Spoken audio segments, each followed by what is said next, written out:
Hello दोस्तों, welcome to my online classes. Myself Ashish Srivastava और आज हम लोग बात कर रहे हैं फिर से क्लास 9 के इकोनॉमिक के chapter second people as resources. और आज हम लोग जो टॉपिक कवर करेंगे उसका नाम है क्वालिटी ऑफ पीपल या क्वालिटी ऑफ पॉपुलेशन। ठीक है, तो क्वालिटी ऑफ पॉपुलेशन मैंने बताया था बच्चा दो चीजों पे डिपेंड करती है, पहला लिटरेसी रेट और दूसरा हेल्थ।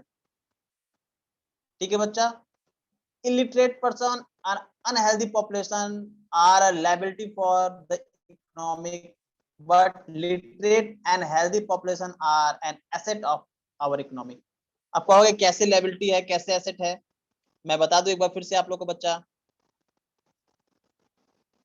मैं एक बार आप लोग को फिर से बता दूं बच्चा कैसे डिफरेंस है। देखो बच्चा, जो इलिटरेट और अनहेल्दी पॉपुलेशन है, जो मान लो जो हमेशा बीमार रहता है, हमेशा बीमार है, ऑफिस में काम करता है, एक दिन जाता है 29 दिन नहीं जाता है, तो उसकी प्रोडक्टिविटी क्या है बच्चा? कुछ नहीं है, जीरो है। वो किसी तरह से भी जीडीपी या जीएनपी में कोई भी पार्टिसिपेशन उसका नहीं है, तो वो हमारे लिए क्या बच्चा? हमारे इकोनॉमिक लिए एक लायबिलिटी है।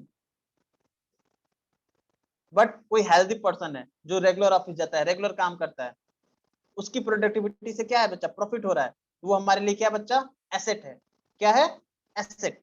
इकोनॉमिक जब पढ़ोगे ना, सब कुछ सारी बातें पैसे पे आके खत्म होती हैं। जो आपके लिए पैसे दे रहा है वो आपके लिए अच्छा है, जो नहीं दे रहा है वो आपके लिए खराब है। ठीक है, तो क्वालिटी ऑफ पीपल दो चीजों पे डिपेंड करती है। कैसे लोगों की अच्छी क्वालिटी कैसे होगी? तो दो चीजें बच्चा, एजुकेशन अच्छा रहे और उनकी हेल्थ अच्छी रहे, तो क्वालिटी ऑफ पॉपुलेशन क्या बच्चा? अच्छी है। पॉपुलेशन तभी हमारे लिए क्या बन सकती है बच्चा? एसेट बन सकती है जब वो क्या हो बच्चा? एजुकेटेड हो और हेल्दी हो। अब दो चीज मैंने बताया बच्चा कि क्वालिटी ऑफ पॉपुलेशन तभी अच्छा होगा जब वो क्या होगा बच्चा? लिटरेट रहेंगे, एजुकेट रहेंगे। दूसरा, जब वो उनकी हेल्थ अच्छी रहेगी।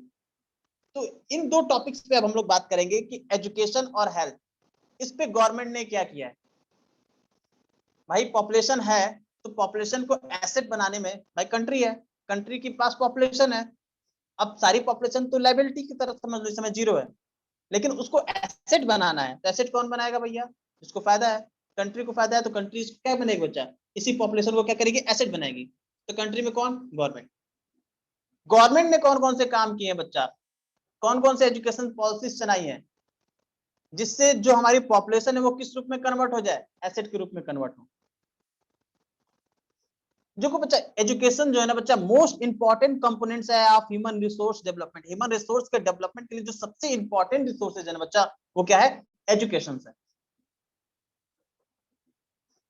आप देखोगे बच्चा, जो पहले हमारे एजुकेशन पे जो पैसे खर्च किए जाते थे कितने होते थे? देखोगे 11th प्लान से पहले देखोगे 151 crore in the first plan. जब हमारा हमने 5 ईयर प्लान जब हमारे भारत में शुरू हुआ था, कब शुरू हुआ था? 5 ईयर प्लान जब भारत में बच्चा शुरू हुआ था, पंचवर्षीय योजना जिसको हम लोग बोलते हैं, तो जब फर्स्ट 5 ईयर प्लान शुरू हुआ था, तो आप देखोगे एजुकेशन और हेल्थ, एजुकेशन पे कितना पैसा खर्च हो रहा था? सिर्फ और सिर्फ 151 करोड़ रुपीज। बट 11th और 12th 5 ईयर प्लान आते आते ये कितना हो गया? 3766.90 करोड़ रुपीज, यानी कि 3766.90 करोड़ रुपीज गवर्नमेंट ने क्या किया बच्चा? एक्सपेंड करना शुरू कर दिया एजुकेशन पे। गवर्नमेंट अब और बढ़ा चुकी है एजुकेशन पे एक्सपेंड बच्चा। देखोगे पहले जो टोटल जीडीपी का था, ये क्या था? टोटल जीडीपी का कितना था बच्चा? 60.64% था। टोटल जीडीपी का कितना था बच्चा? 0.64%। कब? 1991, सॉरी 1951-52 के आसपास।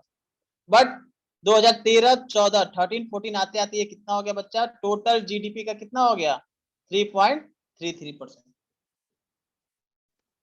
3.33% जीडीपी मैंने बताया था बच्चा, gross domestic production, 1 year in A one geographical boundary. ठीक है ना बच्चा?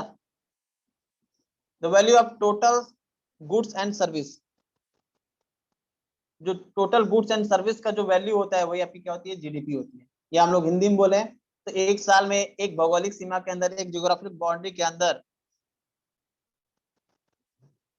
उत्पादित यानी प्रोड्यूस कुल वस्तुओं यानी कि गुड्स का जो वैल्यू होता है, प्लस जितनी भी सर्विस दी जाती है उसका जो वैल्यू होता है, सबको अगर हम लोग जोड़ दें तो जो अमाउंट आता है उसी को हम लोग क्या बोलते हैं? जीडीपी बोलते हैं। जैसे देख लो, एग्जाम्पल समझ लो बच्चा, मान लो एक इंडिया है, अब इंडिया में सिर्फ बहुत सारी चीजें होंगी, इस तरह ना समझो, मैं आपको सिर्फ एक चीज बताओ, इंडिया में सिर्फ मान लो एक फैक्ट्री हो, एक फैक्ट्री, और पूरे साल में वो क्या कर रही है बच्चा, 100 रुपए का प्रोडक्शन कर रही है, कितने का, 100 रुपए का, तो इंडिया की जीडीपी क्या हो गई, 100 रुपए।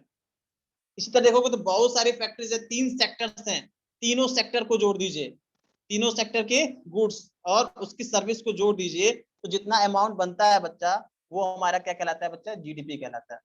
तो पहले जो हमारी जीडीपी थी उसका 0.6%, 64% सिर्फ हमारे एजुकेशन पे खर्च होता था, लेकिन अब देखोगे तो 3.3% खर्च हो रहा है, और सरकार इसको लगातार बढ़ा रही है, इंक्रीज कर रही है।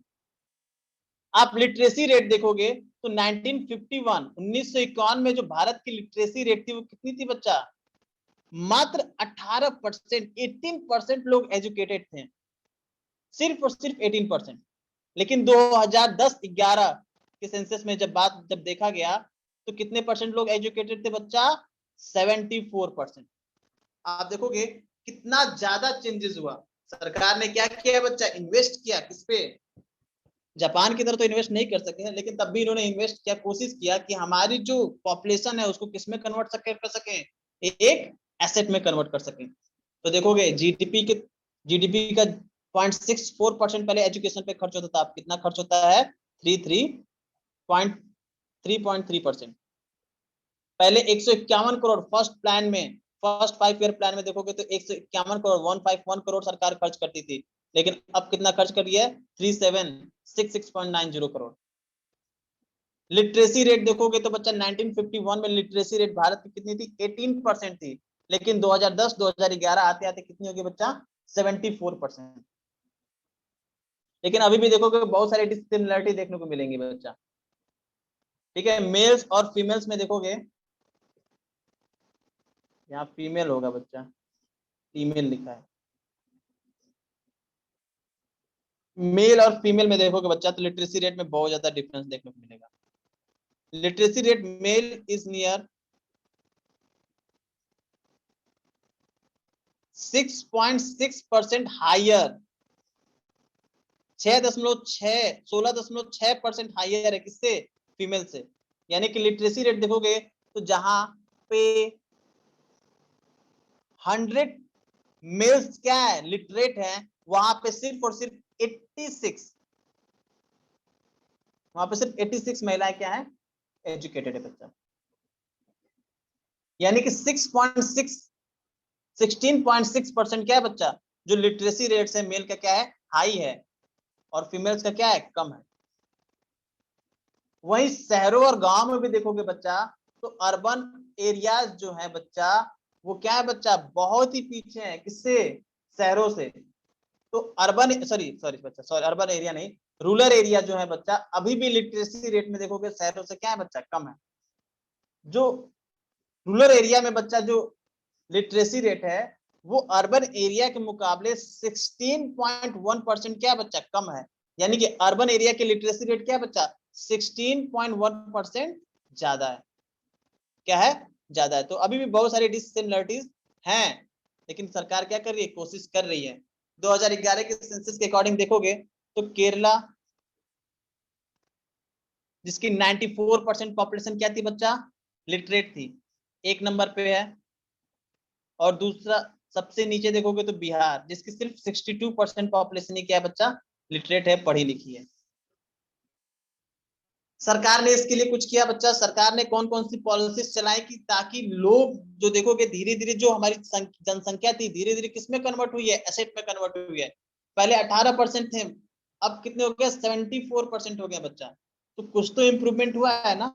तो सरकार अभी भी कौन कौन से काम कर रही है, इनको लिटरेट करने के लिए, लोगों को एजुकेट करने के लिए सरकार कौन कौन से पॉलिसीज चला रही है, कौन कौन से काम कर रही है, ये भी हम लोग थोड़ा सा जान लेते हैं।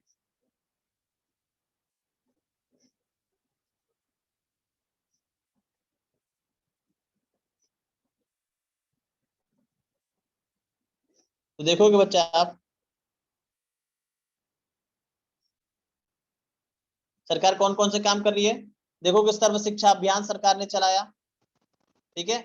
सर्व शिक्षा अभियान एक स्कीम चलाई, जिसमें सबको क्या दिया जाए, एजुकेशन, फ्री एजुकेशन। आपको बताया था क्लास 8 तक सबको फ्री एजुकेशन दिया जाए, 14 साल तक के बच्चों को फ्री एजुकेशन की बात की गई थी, सर्व शिक्षा अभियान। ठीक है, चिल्ड्रंस को क्या दिया जाए, फ्री एजुकेशन। आप देखोगे मैंने 2010 में राइट टू एजुकेशन भी पास हो गया था, जिसमें 14 साल तक के बच्चों को फ्री एजुकेशन प्रोवाइड करने की बात की गई थी। तो सर्व शिक्षा अभियान सरकार ने चलाया। हर जिले में एक नवोदय विद्यालय सरकार ने खोले हैं। इन सब के बाद भी देखोगे तो स्कूल में अटेंडेंस कम हो रही थी, बच्चों में न्यूट्रिएंट्स की कमी थी, तो इसके लिए सरकार ने क्या किया, मिड डे मील स्कीम चलाई, जिससे क्या हो सके, स्कूल में बच्चों का अटेंडेंस क्या हो सके, बढ़ सके, प्लस बच्चों को प्रॉपर न्यूट्रिएंट्स भी क्या कर सके, मिल सके। ये सारे काम सरकार ने किए हैं। आइए थोड़ा ग्राफ पे नजर डालते हैं। सर आशीष सर ने ग्राफ लगाया है, तो ग्राफ का भी कोई मतलब होगा। हाँ बच्चा, ग्राफ का मतलब है, देखो बच्चा ये लिटरेसी रेट देखोगे 1951 में, देखो यहाँ पे 1951 में जो टोटल लिटरेसी रेट थी क्या थी बच्चा, ये है आपकी। इसमें मेल्स देखो इस कलर से हैं, फीमेल्स व्हाइट कलर से हैं, तो लिटरेसी रेट में डिफरेंस देखने को मिल रहा है, मेल्स ज्यादा थे, फीमेल्स कम। धीरे धीरे देखो ये लिटरेसी रेट बढ़ी, मेल्स की भी बढ़ी है और फीमेल्स की भी बढ़ी है। फिर जैसे जैसे आगे आगे बढ़ोगे ना बच्चा, यहाँ देखोगे तो टोटल लिटरेसी रेट में देखोगे मेल्स की पॉपुलेशन क्या होगी बच्चा, मेल की लिटरेसी रेट क्या होगी है, ज्यादा होगी है, फीमेल की कम। तो मेल्स की लिटरेसी रेट देखोगे हर जगह क्या बच्चा, ज्यादा है फीमेल्स के अकॉर्डिंग।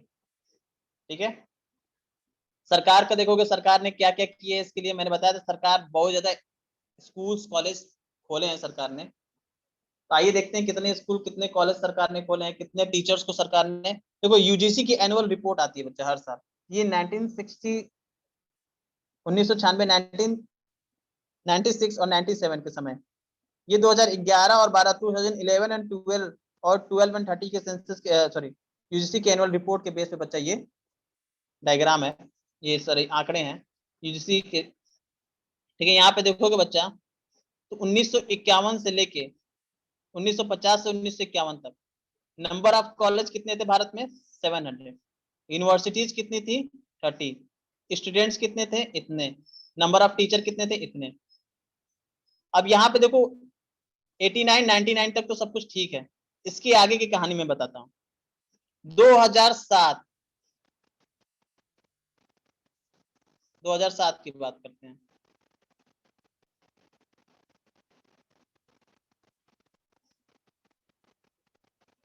टू 2007। अब यहाँ पे नंबर ऑफ कॉलेज कितने हो गए बच्चा, नंबर ऑफ कॉलेज बढ़ गए, कितने हो गए, 18,000 प्लस हो गए, लगभग 18,000 नंबर ऑफ कॉलेज हो गए। ठीक है, नंबर ऑफ यूनिवर्सिटीज कितनी हो गई बच्चा, नंबर ऑफ यूनिवर्सिटीज भी देखोगे तो बढ़ के 378 हो गई, कितनी हो गई, 378, 378 यूनिवर्सिटीज हो गई। चीजों को ध्यान से देखते रहिए। स्टूडेंट्स नहीं बढ़ रहे हैं, टीचर्स नहीं बढ़े, स्टूडेंट्स बढ़े, स्टूडेंट्स यहाँ पे 14 लाख के आसपास हो गए थे, यहाँ पे नहीं। 2007 में तो स्टूडेंट्स बढ़े थे, 2007-8 में स्टूडेंट्स बढ़े थे, 14 लाख हो गए थे, और टीचर्स की भी भर्ती हुई थी, लगभग 5 लाख टीचर्स यहाँ पे हो गए थे बच्चा। लेकिन जैसे ही आप देखोगे बच्चा 2011-12 11-12 की बात करूं मैं आपके सामने, अब अगर आप 11-12 देखोगे तो 11-12 में आप देखोगे बच्चा नंबर ऑफ कॉलेज कितने हो गए बच्चा, लगभग 35,000, लगभग 35,000 के आसपास, 35,000 नहीं हो गए थे, 31,325। ठीक है ना, तो 35,000 मान लीजिए, लगभग 35,000 के आसपास नंबर ऑफ कॉलेज हो गए थे।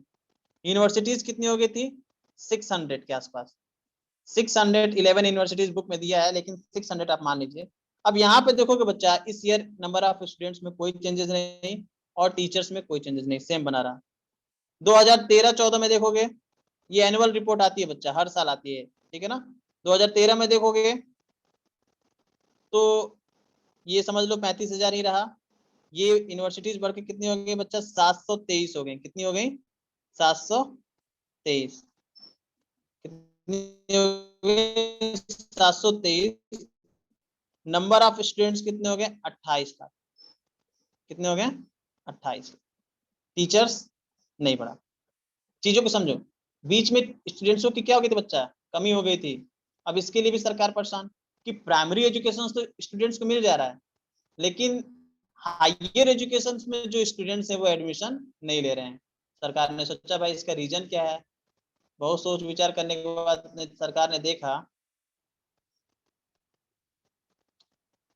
क्या हो जा रहा है,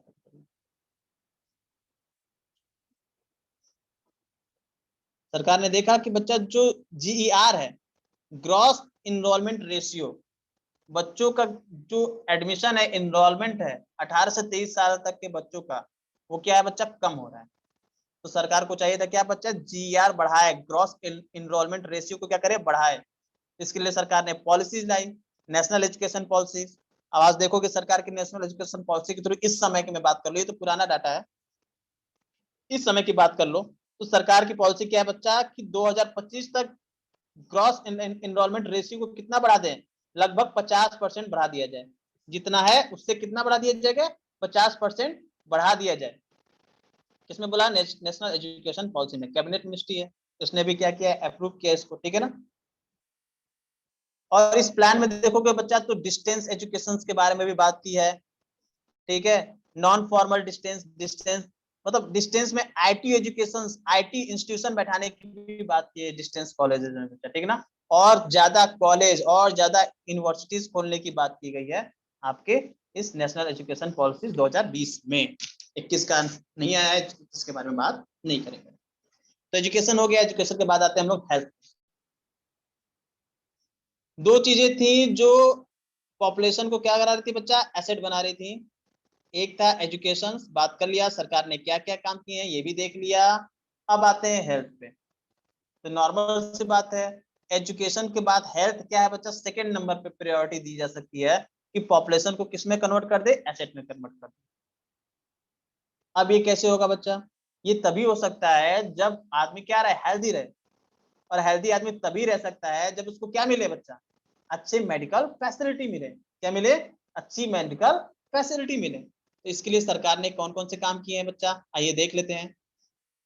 देखो को बच्चा, तो सरकार ने क्या किए हैं, बहुत सारे हॉस्पिटल्स खुलवाए, फ्री चेकअप कराया, और ज्यादा से ज्यादा मेडिकल कॉलेजेस खोले हैं। यहाँ पे देखिए आशीष सर डाटा लेके आए हैं, फिर आपके पास 1951 से लेकर 2013 तक का मेरे पास अवेलेबल था, तो मैं लेता आया। आप देखोगे कि 1991 से लेके 2013 तक का डाटा मैं आपके साथ शेयर कर लूं, सरकार ने कैसे कैसे इंप्रूवमेंट किए हैं। तो भारत में देखोगे तो 725 1991 में ओनली 725 एससी, पीएससी और सीएचसी थे।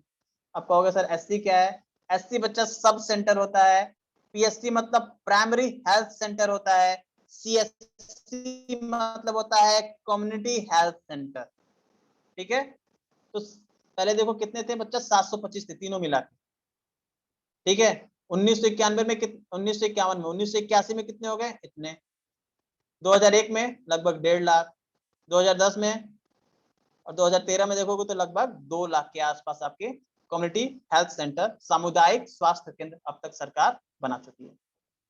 डिस्पेंसरी एंड हॉस्पिटल्स की बात करें प्राइवेट्स में, तो पहले इतने थे, फिर इतने हुए, अब कितने हो गया बच्चा, 19,817 2013 तक ओनली हॉस्पिटल्स है बच्चा, सिर्फ और सिर्फ हॉस्पिटल, डिस्पेंसरी की बात नहीं है। 19,817 क्या है बच्चा आपके हॉस्पिटल्स। बेड्स की बात करें तो अब देखोगे इस समय 2013 में तो 6,28,000 बेड सरकार अब तक क्या कर चुकी है बच्चा, ला चुकी है। लेकिन अब कोरोना काल आ गया बच्चा, इस समय देखा जाए कि सरकार की अचीवमेंट क्या लगती है 2013 तक। 2019 और 20 की बात करें तो ये क्या है, अगर बेड इसमें 1 लाख और बेड बढ़ गए होंगे, 2 लाख बेड बढ़ गए होंगे, तो मान लो 10 लाख बेड हो गया होगा। लेकिन तब भी क्या है बच्चा, कोरोना के सामने, कोरोना जैसी महामारी ने सरकार के हेल्थ सेक्टर की पोल क्या कर दी, खोल के रख दी कि कैसे इंडिया का हेल्थ सेक्टर क्या हो गया, ध्वस्त हो गया। तो सरकार को क्या चाहिए, और ज्यादा हेल्थ सेक्टर पे और एजुकेशन सेक्टर पे क्या करना चाहिए बच्चा, ध्यान देना चाहिए। क्योंकि इस कोरोना ने एजुकेशन सेक्टर और हेल्थ सेक्टर को पूरी तरह से खोल के रख दिया है, कितना खोखला हो गया हमारा ये, ठीक है ना। तो ये बहुत ही ज्यादा जरूरी है कि गवर्नमेंट क्या करे, इस पे ध्यान दे, ठीक है। डॉक्टर्स की बात करो, कैसे डॉक्टर में चेंजेस आए, देखोगे तो लगभग 10 लाख डॉक्टर्स इसमें थोड़ा सा बढ़ गए होंगे। नर्सिंग देखोगे तो पर्सनल नर्सिंग जो थे, जनरल नर्स देखोगे इतने थे, तो बढ़े तो हैं, लेकिन बच्चा जितने चाहिए थे, जिस लेवल पे चाहिए थे उस लेवल पे सरकार काम नहीं कर पाई है, अब लग रहा है इस कोरोना पैंडेमिक के समय।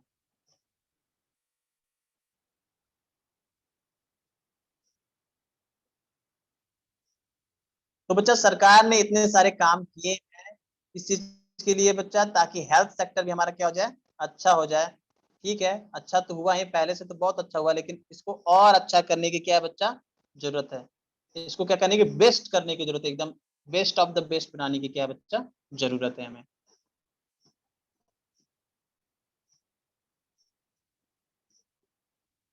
ठीक है, आइए आगे देखते हैं हम लोग अब लाइफ। अच्छा, कुछ और चीजें हैं मेरे पास जो मैं आप लोगों को बताना चाह रहा था।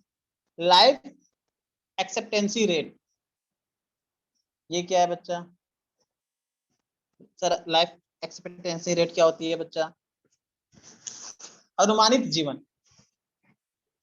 लाइफ एक्सपेक्टेंसी, सॉरी, एक्सेप्टेंसी कैसे निकालते हैं बच्चा, कि देखो वहां की हेल्थ फैसिलिटी कैसी है।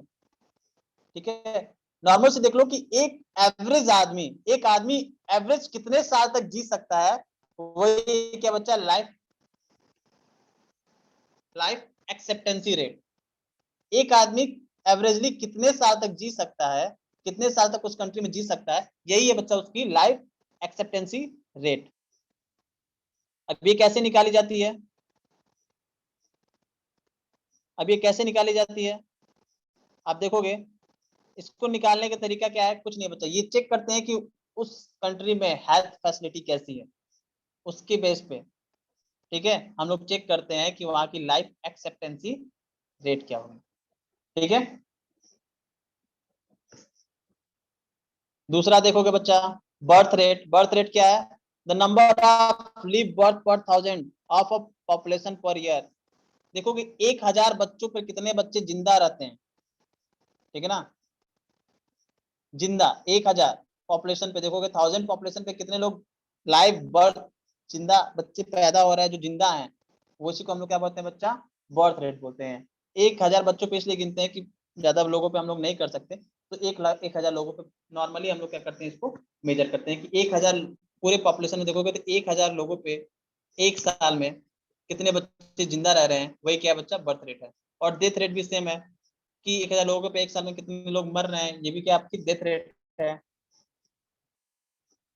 ठीक है, इसी तरह आता है इन्फेंट मोर्टेलिटी रेट। ठीक है बच्चा, अब इन्फेंट मोर्टेलिटी रेट में क्या होता है एक बच्चा, कि 1,000 एक साल तक के बच्चे, देखना बच्चा, एक साल तक के बच्चे, इन्फेंट मोर्टेलिटी रेट के हम लोग देखते हैं कि अंडर 1 ईयर एज, एक साल तक 1,000 बच्चों पे देखा जाता है कि कितने बच्चे एक साल तक जिंदा रह रहे हैं, वही कहलाता है इन्फेंट मोर्टेलिटी रेट।